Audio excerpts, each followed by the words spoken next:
It started like any other morning, a blue jay at the feeder, alone, in control. This bird had claimed this territory weeks ago. The feeder was his. The oak trees behind the yard were his. Every shrub, every branch, every inch of this space within a 2 to 5 acre radius, his. Every other bird in the yard knew it. The sparrows fed quickly and left. The chickadees waited their turn. Even the squirrels adjusted their movements around him. Then something changed. A second blue jay landed on the fence, and nothing would be the same after that.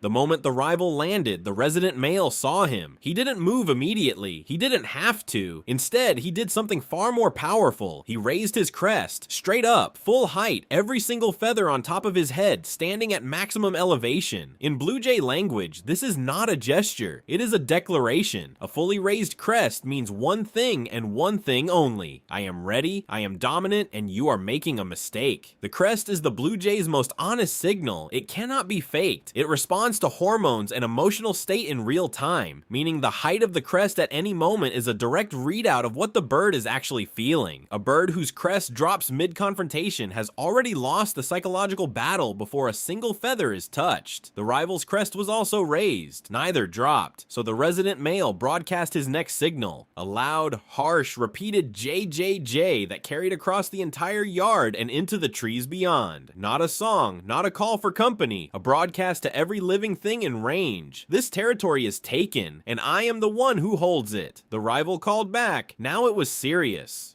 What most people don't know about blue jay territorial fights is that they almost never start with physical contact. Blue jays are intelligent enough to understand that a real fight carries real risk. A broken wing, a lost eye, an injury that makes it impossible to fly, find food, or survive the next week. Physical combat is a last resort, not a first response. Instead, they follow a precise escalation sequence that researchers have documented across dozens of territorial disputes. First, crest display. Height of the crest signals confidence and readiness. The bird whose crest drops first is already losing before the fight begins. Second, posturing. Both birds spread their wings slightly, fan their tails, and point their bills directly at the rival. Every movement is a calculated signal, not random aggression, but specific information. I am larger than you think. I am not afraid. I have held this territory before, and I will hold it again. This is your last warning. Third, bill pointing. One bird lowers its head and aims its bill directly at the other like a weapon. Scientists who study corvid behavior describe this as the equivalent of a locked stare. A signal that says clearly, the next move is contact. In the backyard that morning, both birds had reached stage 3. The resident male lowered his head, aimed, held the position. The rival held his ground. The resident male held 1 second longer, and then launched. What followed was not a fight in the way most people imagine a fight. It was a pursuit. Fast, loud, and total. The resident male drove the rival off the fence and into the air, chasing him across the yard at full speed, calling the entire time. Not the territorial JJ of before. Something harsher, more urgent. A sound that every bird in the area recognized immediately as a signal to clear out. Smaller birds, sparrows, chickadees, a goldfinch vanished from the feeder within seconds. Not because they were in danger,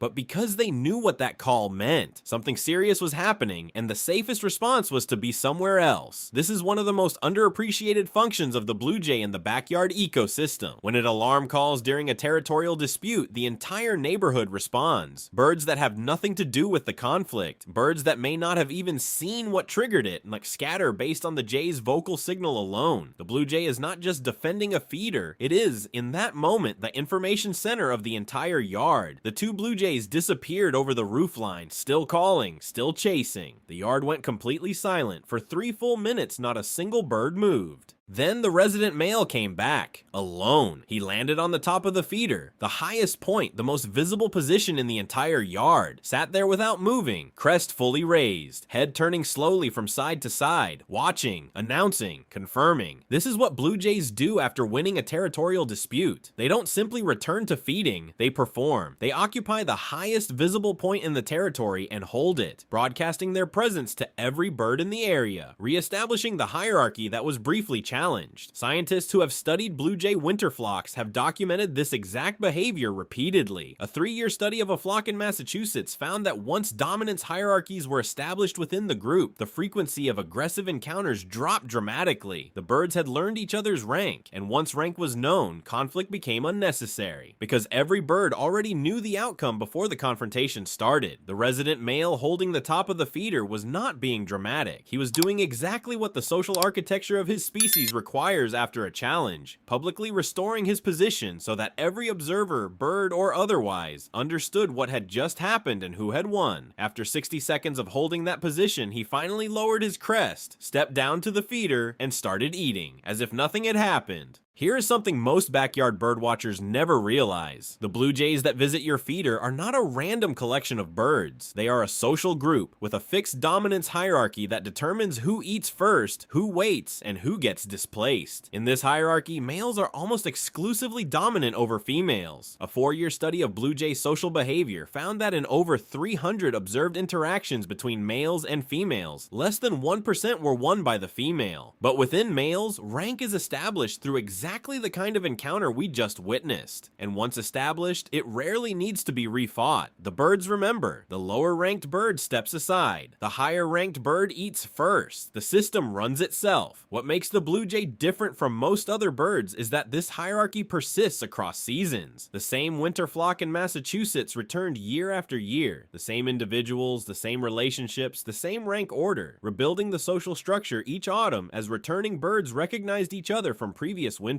These are not anonymous birds at a feeder. They are individuals with histories, relationships, and memories of every encounter they have ever had with every other member of the group. The blue jay you see every morning knows exactly who it is dealing with, and so does everyone else at that feeder. But here is the part that makes this story different from what you'd expect. 20 minutes after the chase, the rival came back, and this time, he didn't land on the fence. He landed directly on the feeder, the most provocative position possible, the exact spot the resident male had just publicly reclaimed, the center of the territory, the feeder itself. The resident male, watching from a nearby branch, did something remarkable. He didn't raise his crest, he didn't call, he tilted his head, watched the rival for several seconds, and then flew to a different branch further away. No chase, no display, no escalation. Scientists who study blue jay behavior have documented this exact pattern and have a name for it. After a prolonged territorial dispute, once a rival has demonstrated persistence, returning to the same site, holding position, not fleeing, the resident male sometimes performs what researchers call a reassessment, a recalculation of whether the cost of continued conflict outweighs the value of the resource being defended. In plain terms, the resident male looked at the rival, weighed the energy cost of another chase, considered the fact that the rival had already shown it wasn't going to leave permanently, and made a decision. This particular fight wasn't worth having again today. The rival ate. The resident male watched from a distance, and after a few minutes, as blue jays always do, both birds went back to their separate corners of the yard. Not friends, not enemies, just two intelligent animals who had each gotten what they needed from the encounter. The resident male had won the first confrontation and re-established his position publicly. The rival had demonstrated enough persistence to earn a temporary access to the resource. Both outcomes had been communicated, registered, and filed. And quietly, without ceremony, both birds agreed, for now, to leave it at that. What looked like a simple backyard squabble was something far more complex, a precise escalation of signals, a calculated chase, a public display of dominance, a social hierarchy operating exactly as designed, and then a reassessment, a decision made by an intelligent bird in real time, weighing the cost of conflict against the value of winning. The blue jay at your feeder is not a bully. It is not acting on impulse or instinct alone. Every move it makes is calculated, a product of memory, social awareness, and a level of intelligence that most people walking past a bird feeder never stop to consider. These birds know each other, they remember each other, they carry the history of every encounter they have ever had, and they use that history to make decisions every single morning. Now you know what you've been watching. Have you ever seen two blue jays fight in your backyard? Tell us exactly what happened in the comments, and tell us what state you're watching from. Subscribe to Birdwatching TV. Every week, the most remarkable birds in America explained in a way you won't forget. Keep your eyes on the sky. Every bird has a secret. Come back and we'll tell you another one.